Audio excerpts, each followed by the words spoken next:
Hey guys, Scrap, it's back here, and we're going to do a little bit of different kind of video today. Last Saturday, I pulled some of this electronics out of a dumpster. I didn't film the video. It was 40-mile-an-hour winds and 20 degrees out that day, so no video got done. But there was a couple of receivers in there. There was a CD player in there. There was like a 6 CD changer in there, and something else I can't remember anyway. So, you know, what to do with this kind of stuff. So this is a Denon, what's the model number on it? AVR 3600 receiver. So, you know, first thing you can do with it, is it worth reselling, right? You know, you find it in a dumpster, it might have got rained on. You know, this thing's got some kind of sticky crap all over it right here. It's got a knob, part of the knob missing, or the cover of the knob missing.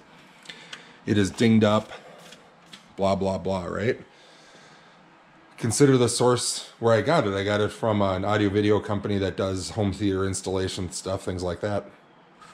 So, you know, just imagine the guy pulling it out of somebody's house or office, and he just, you know, takes it and kind of chucks it into his van. I'm sure he didn't set it down very gently. They weren't keeping it, obviously. They were going to throw it out. I don't know what's wrong with this thing. There might not be anything wrong with it other than the knob missing. I plugged it in. It seems to come on. I don't have a way to test every one of these buttons. I don't have a remote control for it. I don't know if it heats up and after a half an hour or 20 minutes or 10 minutes or 5 minutes it shuts down, whatever. So I could sell it as parts only on eBay and maybe get 10 bucks for it after shipping and eBay fees and PayPal fees. And I got to find a big enough, sturdy enough box for it. I got to find padding for it. I got to photograph it and everything else. So it gets to be to the point where, how much time am I spending for how much money am I going to make versus how much risk am I taking selling something to somebody that I don't know what's wrong with it. They're taking a chance on it. They might get ticked off and give me a bad review, all that kind of stuff. So unless I'm really sure about the electronics, or it's high enough end electronic stuff that people that buy this stuff know what they're doing with it. This is a Denon. This is a little bit of a higher end, older model. Back then, this was probably a really nice one, but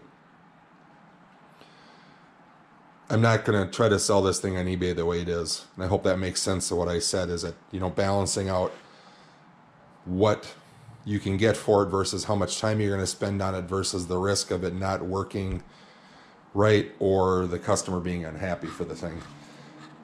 So then what do you do with this thing, right? I'm going to show you what I do with this kind of stuff, and I'll show you the back and forth of it all. So when I come back, this thing's going to be in pieces and all broken down the way I break it down. And I'll show you this, how much this is worth scrapping out the way it is, because it's not worth reselling. So it's going to get scrapped out one way or another. It's either going to go in as shred, or it's going to go in as into the scrapyard in broken down pieces where it makes money. So let's go do that. Let me get this thing inside and we'll see what this is worth. All right, so where did we end up with this thing? So you can see on my scale, I have it down to grams. It gives me a much more accurate weight to things to see what they're worth when you're not dealing with pounds. If your scale's different than mine, that's fine. This one's only goes like 1.1 pounds, or 1 pound 1 ounce, 1 pound 2 ounce, 1 pound 3 ounce. So you don't get a real accurate number. It's pretty close, but I just like it this way anyway. So first thing off of that receiver is the aluminum breakage, which is the faceplate of the stereo. And then there's one of these jelly-filled aluminum heat sinks on there. This plastic part is like, there's adhesive and it won't come off, and I'm not going to worry that much about it. So this thing here is 23 cents for the aluminum breakage. Here we have a little bit of the number 2 bare copper out of that sucker. You got 32 grams of that stuff, so at $1.95, that's worth about 14 cents. Here's the number 2 insulated wire, 84 grams at about 65 cents a pound. Comes out to about 12 cents for the number 2 wire. Into the bucket. And then this is the, what my yard calls computer wire. It is basically low grade wire. Has the little connectors on the ends, so on and so forth. But my yard takes that at 30 cents a pound for that stuff. Your yard might be different on that than mine, but that's how mine is. So at 124 grams of that stuff, again, just to get accurate numbers on this stuff, we're looking at 30 cents a pound, we're looking at about 8 cents for this. And that goes into my bucket.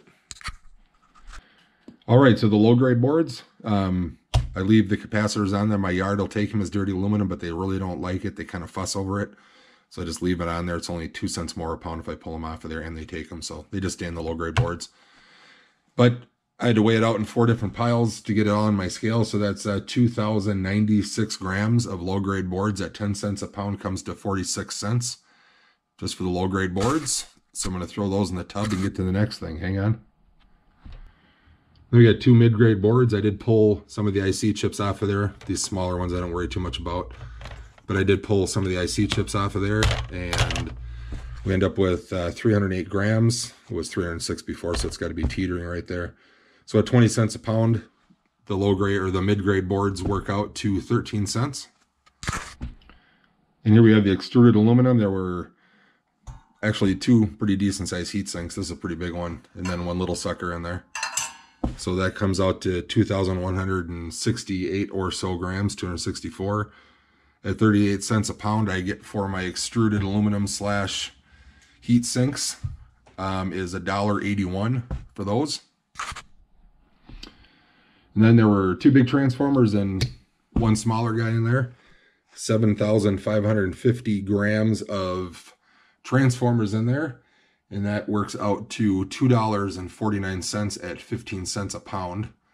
If anybody's ever wondering, take your 15 cents a pound, divide it by 454, and that's how you get your grams, your price per gram. And that's how I do my math on it. So $2.49 for the transformers. Then I can't really show you the steel on the scale, but you have to take my words for it, or my word for it. It was roughly 34 pounds of tin shred steel, which comes out, my current prices right now, it bounces around between 2 cents a pound and 0.1, you know, a penny and 3/4 a pound. So I'm with the 2 cents a pound. So the steel, what the steel of that receiver was in this pile is basically 68 cents. And the last thing we take off is the easy IC chips and flat packs off those boards. So 28 cents or 28 grams of those things at $6.25 a pound from board sort is what I get for those things. That is roughly 38 cents worth of IC chips right there.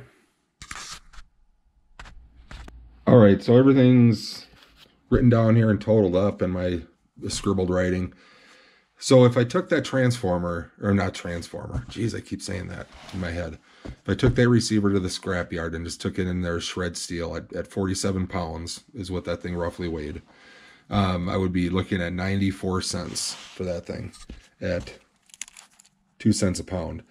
If you are a guy that gets e-waste prices or something like that, so at 5 cents a pound at 47 pounds, you'd end up with $2.35. If you got 10 cents a pound, you'd end up with $4.70. If you're ending up up in these price ranges, it's probably worth just going the way it is. But as that thing sets, this is what I would get for it. And I got $6.52 worth of product out of that thing. That's the steel, that's the transformers, that's all the wire, that's the aluminum, everything like that. Took me about 25 minutes to do it because I was separating everything out for you guys and to weigh it all out. But if I would have done this normally where I was pulling parts off and I would just behind me into my tubs and buckets, it would have taken me 10 to 12 minutes to do one of those things. So I end up with $6.52 versus 94 cents is what I would have got Now, making that much doing those things, it's okay. It's nothing great. But if I got some downtime and it's therapeutic for me to pull that stuff apart, I just enjoy doing it. So, but it gives you an idea if you start to do the math on taking something apart, it's worth it. I think receivers are worth it. You get into CD players, DVD players, VCRs, things like that. Yeah, there's not as much in those things to make them worthwhile. You kind of need those beefy transformers and the big chunks of aluminum to make that thing worthwhile. But enough of me blabbing, you get the idea. If you run across one, they know what to expect out of something like that. This was a little bit of a nicer one. You don't commonly see two big transformers in them, but it is what it is. Thanks for watching my videos. We'll see you guys again soon.